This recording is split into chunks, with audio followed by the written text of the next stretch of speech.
As we approach the end of the tournament in Vaikonze, the games are getting longer and tougher, and it's incredibly tense. Of course, I'm going to look at the top game between Anish Giri and Alireza Firouzja. Going to this round, Anish Giri had a half a point lead over Firouzja, Caruana and Van Foreest. I mean, this game obviously really crucial. Both players playing for a win. Firouzja switches to the French. We've already seen him play the Sicilian, the Caracan. He plays everything. He has such a broad repertoire. He's got a lot of time on his hands. He seems to study very hard. Remember, only 17 years old. And he plays the classical. Well, he has played this before. And this opening clearly didn't come as much of a surprise to Giri, who played his moves pretty quickly. Well, both players playing quickly. And it's clear that Firouzja wanted to play for a win here. And I think this is a good opening choice. There's imbalance in the position. You know, I've played this system a lot with black, and I like it because you have this solid pawn structure, the typical French pawn structure. But there is a chance to expand on the queen side. A6, so you want to advance with b5, and this is what makes it fun. A3, very interesting move from Giri, and I rather like this strategy. I've played this myself with white.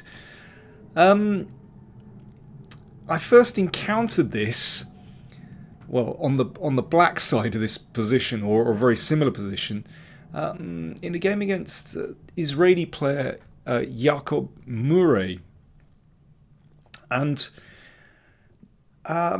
it took me completely by surprise. Let me just show you very, very quickly what the idea is. Now, I should say that Firouzja exchanged on d4 here. But here's the idea of a3. So white exchanges on c5 and then launches forward with b4. And I remember when Murray played like this against me, I was really shocked. It just looked so strange to weaken the queen side like this. But the point is this, I had to bring the knight back, that the pawn takes away the knight's square on c5, which means you never later on have to worry about this. The pawn on b4 is kind of a bulwark that prevents black's expansion with b4. And then basically white tries to conquer the dark squares. And this is a very good example of this. So this is a game between Sethuraman and Boer, played online last year. So you can see that Sethuraman has held the b4 point, which controls these crucial squares. It's not just c5, but a5 as well, which prevents this knight hopping in. And then the knight goes to d4. And basically, white dominates the dark squares now, and it's very hard for black to achieve counterplay. This pawn is blockaded. This pawn is blockaded. The c5 square has been taken, and the a5 square. The bishop is terrible on b7. And that just gives white a really pleasant space advantage and, well, positional advantage. So let's go back. That's the idea. So Firouzja thought for about 4 minutes and exchanged on d4. I should also say that, well, I lost that game against Murray, but subsequently I've employed this plan myself with white, and I have to say it's been very successful for me, I have to say. But Firouzja simply castles and carries on with his development. So he's not going to commit himself yet on the queen side with b5. Queen c7, he's playing much cooler than b5, and indeed he plays b6 here. He could, I mean, another way to play this with black is just to do this, exchange everything, and play queen c5. And I think this endgame is playable for black. It's reasonable, but with b6, you can see that Firouzja keeps a little bit more control over the dark squares than playing b5. and it also supports the bishop on c5. So yeah, he wants more juice in this position. He's playing for a win. Giri exchanges and goes for this b4 move anyway, and I think it's strong. I think it's a very good idea.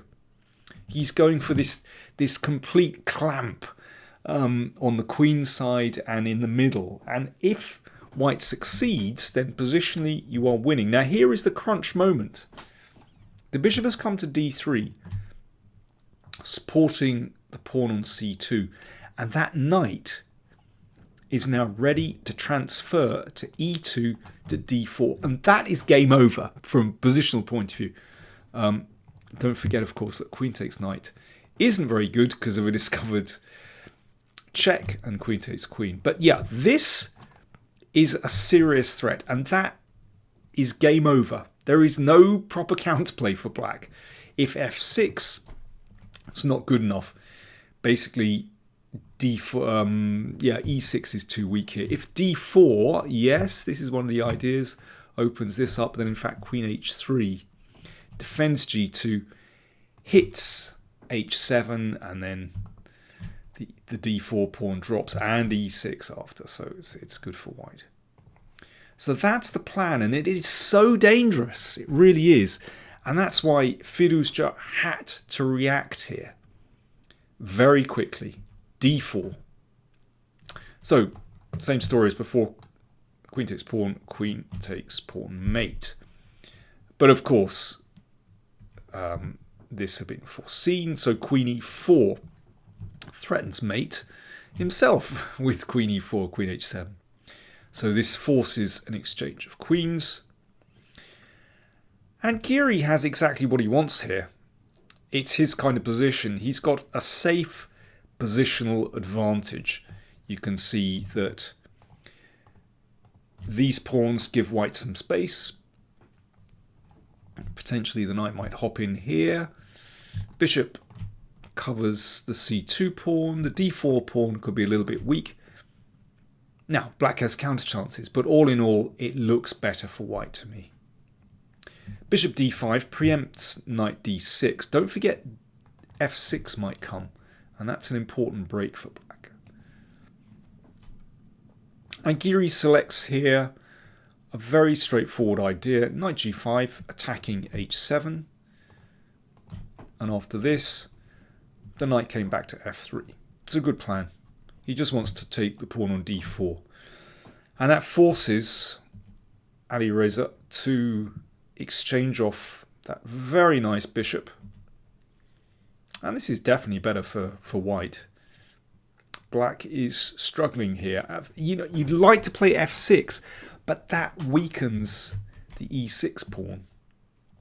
Very simply, f6 is a move that's often played in the French, but timing it is crucial, and you can see here the pawn is just a target now, and there's opening up the f-file. Well, it's done nothing for black at all, and d4 pawn's still weak. It's simply better for white.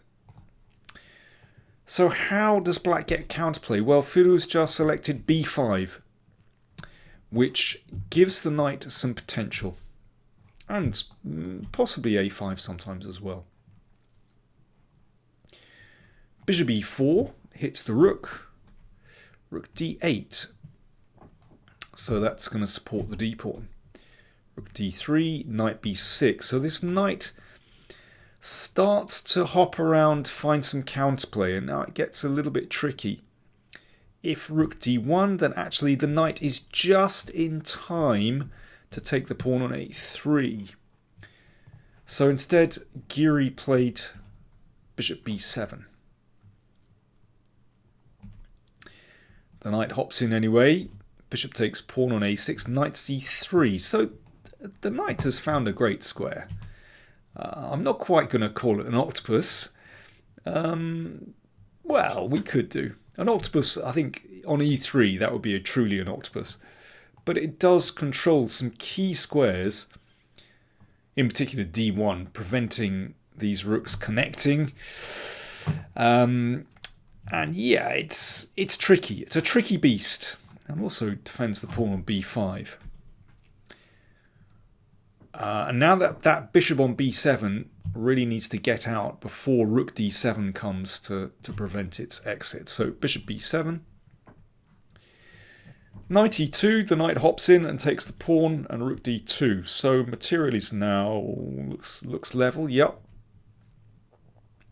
But now I was really surprised that Firouzja did not play f6. He didn't play this move. I don't know why. It feels so natural when the king is on the f file and you start to activate the rook. At e5, you know, things kind of connect. Now, maybe he saw something around here that he didn't like. I'm not sure.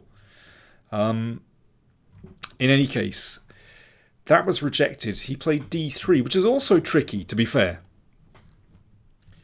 So obviously if that's taken, then the knight hops in with a check and takes the pawn. So c3. And now knight e2. So this is his idea. He wants to take the pawn at c3.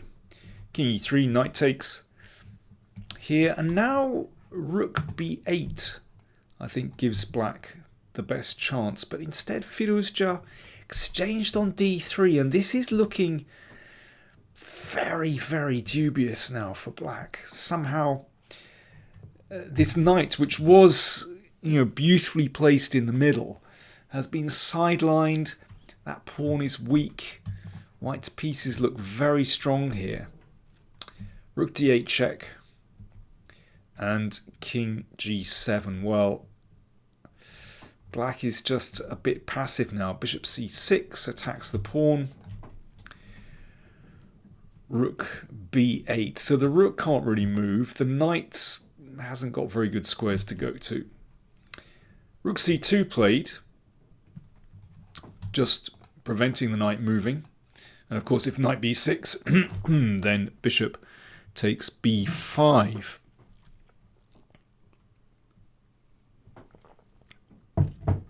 But how does white make progress? Perhaps you'd like to have a little think. What would you play with white? Well, I think Anish found a very nice maneuver here. He played king d2, and basically he walked his king over to the queen side. He wants to put it on b3 and then take here and undermine the support for the knight. So black desperately needs counterplay, so Firouzja created a passed e-pawn and king b1. So there we go, the king marched round, but Firouzja manages to create counterplay, or at least to kind of muddy the waters with this king march himself. And here is a crunch moment in the game where I think the move that Giri selected was good, but I'm sure that the move he wanted to make here was bishop takes b5, just to clear the situation. But probably he couldn't work this out to the end. Well, first of all, king takes rook, king takes rook. That's a winning king and pawn endgame. But after rook b8, he was obviously concerned about the counterplay with the e-pawn, which is understandable given that black's king is so well placed. But actually, this does look like it should be winning for white. You know, white has 2 pawns on the march. Black only has 1. It should be winning, but it is tricky. So, obviously, Giri thought, right, I need something that keeps more control, that could flip if, you know, if he's calculated wrong. So he played like this, and it is strong. And the rook is going to check from the back and can always come behind that passed e-pawn. So this is a very logical way to play and seems to involve, well, less jeopardy, let's put it like that. Bishop takes b5. So now, well, white has won that pawn and starts to roll, and well, in such situations, the bishop is a strong piece. Here, he took on h7. Rook d7 looks like a better move with the idea bishop c6. And if rook b6, well, this is not an easy move, but king a3.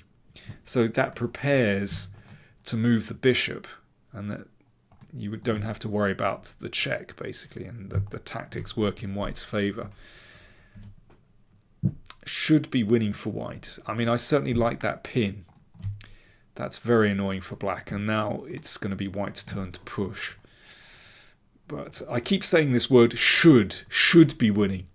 You know, it's incredible how Firouzja has succeeded in creating a complicated position when, you know, for many moves it kind of looked resignable. The knight's back on c3, and that's performing a good octopus role in controlling the d1 square, so preventing the rook coming over to check. But it's incredible how this knight can survive on c3. It doesn't look secure enough. And of course, it does attack the bishop. Rook f4 check. So that forces the king back. And because the king attacks the rook, then there's no time to take here. So rook f3. And now knight takes b5. Now, if pawn takes, then the king can come to d4 and support the e-pawn. So basically, rook takes pawn. The king attacks the rook, and rook g3. So this was basically a forced sequence, and Giri had calculated this far. And must have been sure that he was winning with rook and 4 pawns against rook and knight. And he should be winning. But, oh, that knight is tricky. Yeah, I'm gonna have another slurp of tea, and you can see, yeah, it's turning into an octopus, definitely.